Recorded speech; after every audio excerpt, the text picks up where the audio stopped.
إن الحمد لله نحمده ونستعينه ونستغفره ونعوذ بالله من شرور أنفسنا ومن سيئات أعمالنا من يهده الله فلا مضل له ومن يضلل فلا هادي له وأشهد أن لا إله إلا الله وحده لا شريك له وأشهد أن محمدا عبده ورسوله صلى الله عليه وعلى آله وصحبه وسلم.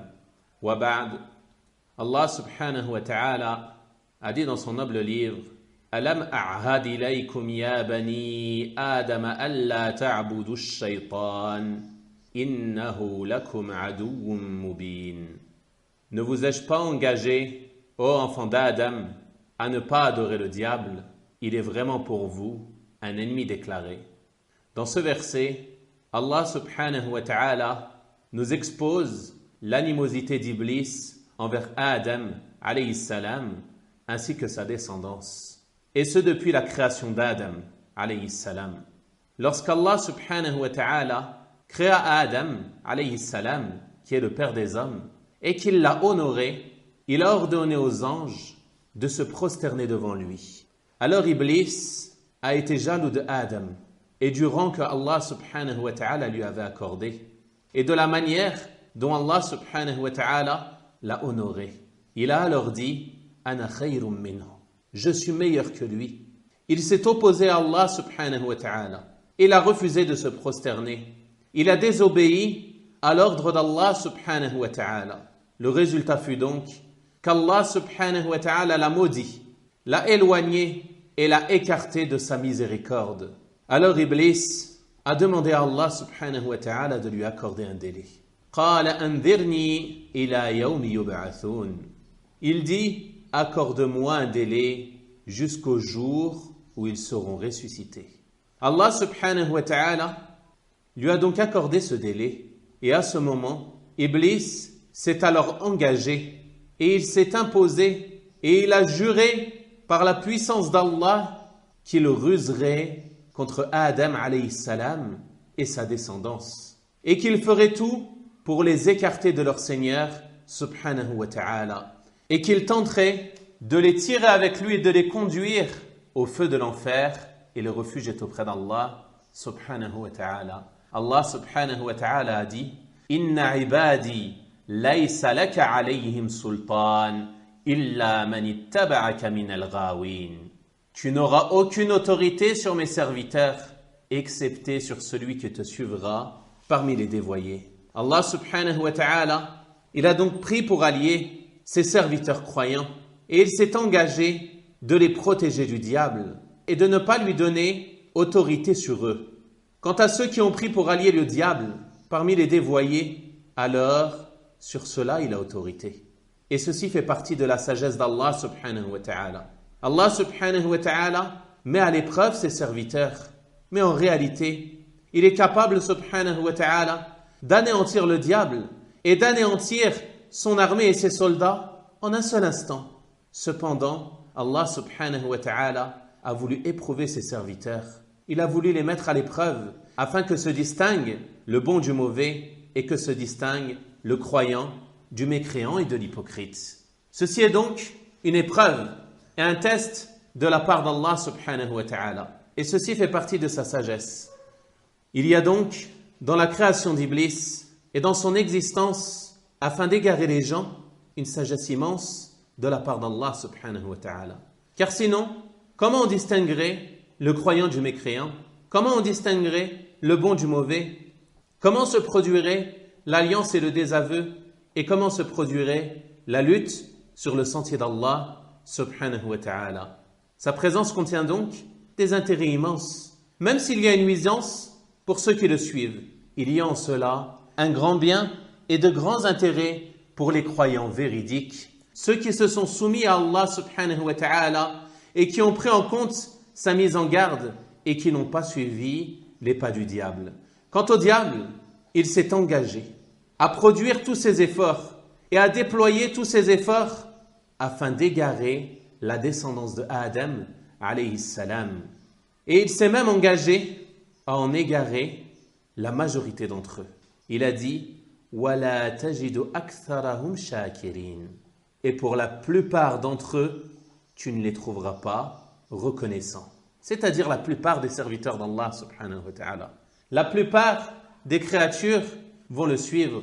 Cependant, Allah subhanahu wa ta'ala a fait grâce à ses serviteurs croyants en les préservant et en les protégeant de leurs ennemis.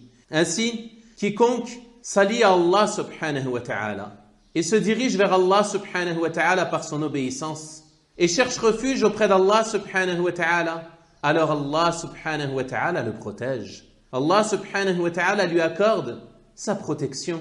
Quiconque obéit au messager alayhimus salatu wassalam, croit au livre qu'Allah subhanahu wa ta'ala a révélé et suit la révélation d'Allah subhanahu wa ta'ala, alors Allah subhanahu wa ta'ala le protège contre le diable et il ne lui laisse aucune voie contre celui-ci. Comme il a dit subhanahu wa ta'ala dans le verset que l'on a cité, Inna ibadi laysa laka alayhim sultan illa man ittaba'aka min al-ghawin.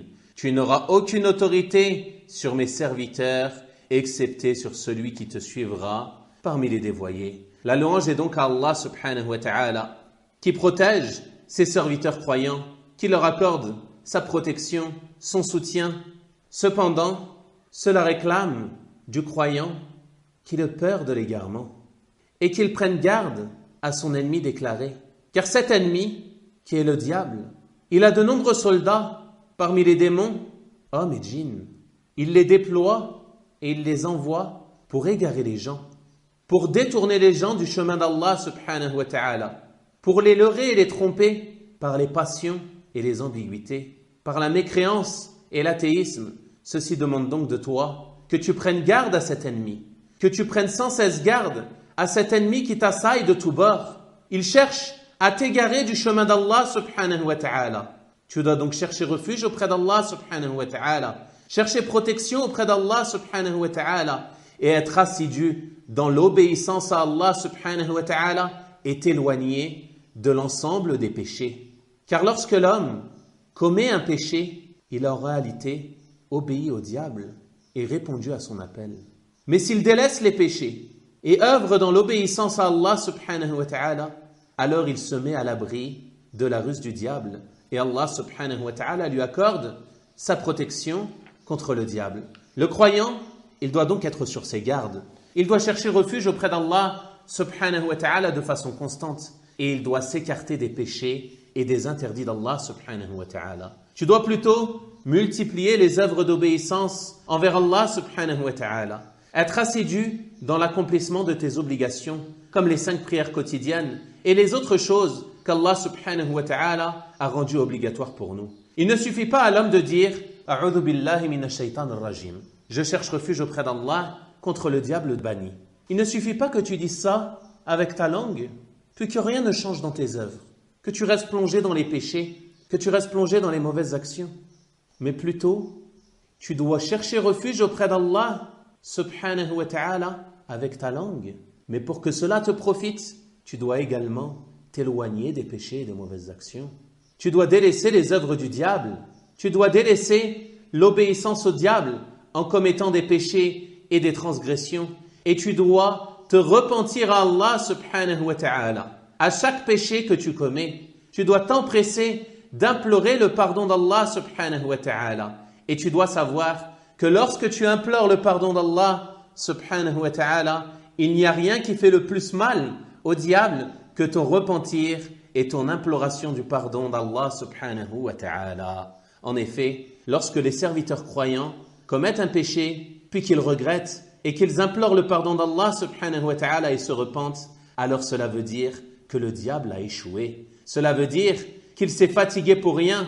Il était content lorsque tu étais dans les péchés. Il se réjouissait de te voir commettre certaines transgressions et certaines mauvaises actions. Puis lorsque tu t'es repenti et que tu t'es débarrassé de lui, alors il a échoué. Et c'est pour cela qu'il a dit « Les enfants d'Adam m'ont brisé le dos avec l'imploration du pardon. » En effet, il pensait qu'il t'avait pris dans ses filets. Il pensait qu'il avait réussi à t'égarer et à te détourner. Puis tu es revenu à Allah subhanahu wa ta'ala. Tu t'es rappelé d'Allah. Tu as délaissé ce péché et tu t'es repenti. Il a donc échoué avec toi. Et ceci fait partie de la miséricorde d'Allah subhanahu wa ta'ala. Et certes, la chose la plus difficile pour le diable et la plus grande perte qu'il a connue est l'envoi de Muhammad sallallahu alayhi wa sallam.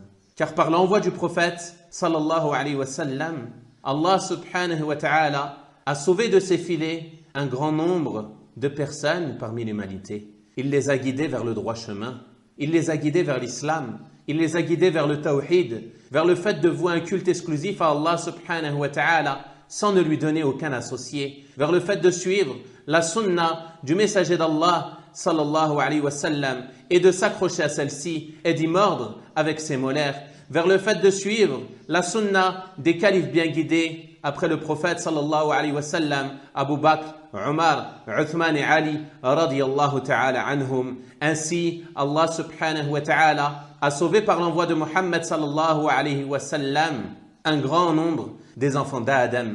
Il nous a donc laissé sur une voie claire pour celui qui veut le salut. Tu as le choix entre l'obéissance au diable qui te mènera au feu de l'enfer et le refuge est auprès d'Allah subhanahu wa ta'ala, et l'obéissance à Allah subhanahu wa ta'ala et au suivi du messager sallallahu alayhi wa sallam qui te conduira au paradis. Je demande donc à Allah subhanahu wa ta'ala de nous faire profiter de ce que l'on a dit et écouté, et je demande à Allah subhanahu wa ta'ala de faire de cette assise une preuve pour nous et non pas contre nous au jour de sa rencontre. Wa sallallahu wa sallim wa barik ala nabiyyina Muhammadin wa ala alihi wa sahabatihi ajma'in walhamdulillahi rabbil alamin wa jazakumullahu khayra.